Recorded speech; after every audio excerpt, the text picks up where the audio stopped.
So the defendant let you in her house, and can you tell the jury what did you do when you got inside?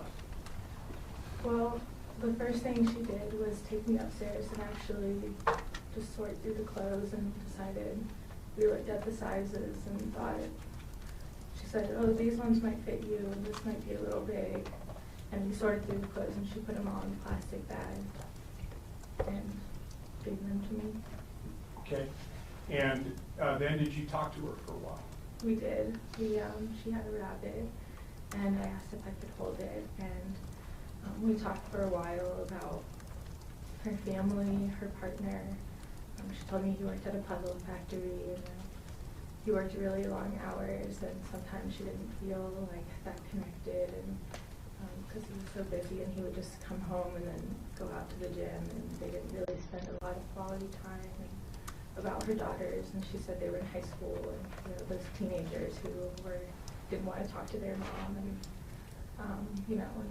and I kind of gathered that she was kind of lonely. Objection calls for speculation. So you guys talked. How long do you think you talked?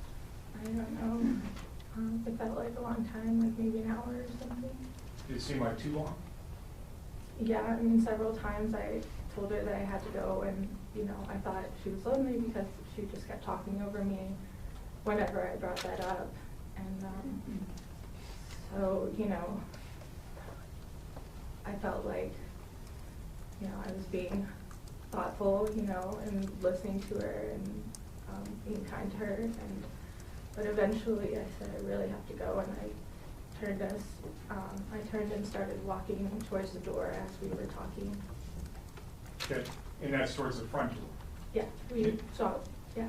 Can you describe for the jury kind of what the layout was as you recall it in this house? So we were in, it's like splits when you walk into the upstairs and downstairs, and upstairs was where her room was, and then we had walked out and we were talking next to the kitchen, kind of at the edge of her counter, and that's when I saw the rabbit running around the living room, which is also up there. And so I started leading us back downstairs to the landing area, where the front door was.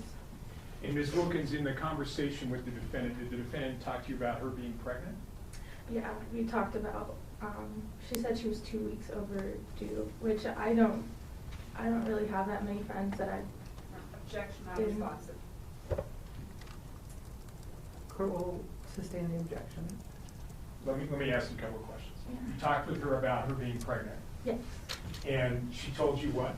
That she was 2 weeks over past her due date. Okay.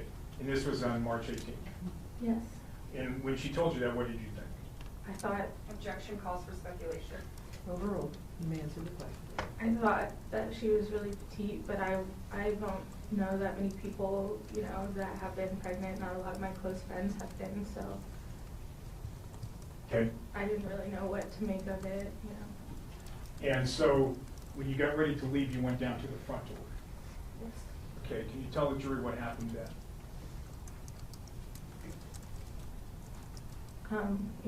When I was at the front door and I opened the door, and she said, oh, before I knew I was having boys, some people gave me some girls' clothes, and if you want them, I can give them to you, and I can go dig them up. And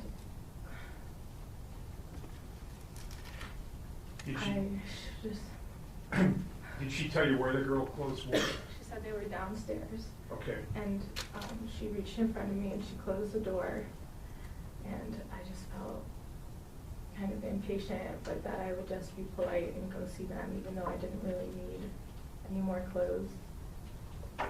And so I followed her downstairs. Okay.